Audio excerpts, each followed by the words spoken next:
Big boss Malayalam season 7 ഒരു promo വന്നിട്ടുണ്ട്. സംഭവം മറ്റൊന്നുമല്ല, മസ്താനി തള്ളിയപ്പോൾ ആര്യൻ പോയി അനുമോളുടെ ദേഹത്തിടിച്ചു. അത് ലാലേട്ടൻ പൊക്കിയിട്ടുണ്ട്. സംഭവം അന്ന് എപ്പിസോഡിൽ കാണിച്ചില്ല, എന്നാലും ലൈവിൽ ഉണ്ടായിരുന്നു. എല്ലാവരും അറിഞ്ഞതാണ്. അതിനെപ്പറ്റി ചർച്ചകളും ചെയ്തിരുന്നു. ആര്യൻ വന്നിട്ട് തമാശയ്ക്ക് തള്ളാൻ പറഞ്ഞപ്പോൾ ഞാൻ തള്ളിയതാണ് എന്നാണ് മസ്താനി പറയുന്നത്. മസ്താനിയുടെ ദേഹത്ത് ഒരാൾ തൊട്ടാൽ വലിയ പ്രശ്നം.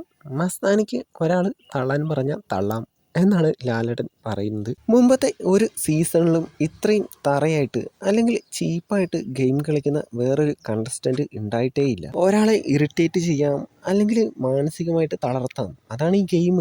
പക്ഷേ ഒരു പരിധി വേണം, അല്ലെങ്കിൽ വെറുത്തെന്ന് വെച്ചാൽ പിന്നെ പുറത്തിറങ്ങി നടക്കാൻ പറ്റത്തില്ല. അമ്മാതിരി വെറുപ്പായിരിക്കും കിട്ടും. പ്രേമയുടെ അവസാനം ലാലേട്ടൻ്റെ ഒരു ഡയലോഗ് ഉണ്ട്, എന്തൊരു തള്ളാണ് മസ്താനി, എന്തൊരു തള്ളാണ്. അതായത് ഉനിയിൽ വീഴാൻ പോയപ്പോൾ ചെറുതായിട്ടൊന്ന് പിടിച്ചു, അത്രയേ ഉള്ളൂ. ബാക്കിയെല്ലാം ഇവള് തള്ളി പറഞ്ഞതാണ്. കുറച്ച് ദിവസങ്ങൾക്ക് ശേഷം ഉനിയിലൊന്ന് സമാധാനത്തോടെ ചിരിക്കുന്നത് നമുക്ക് പ്രേമോയിൽ കാണാം.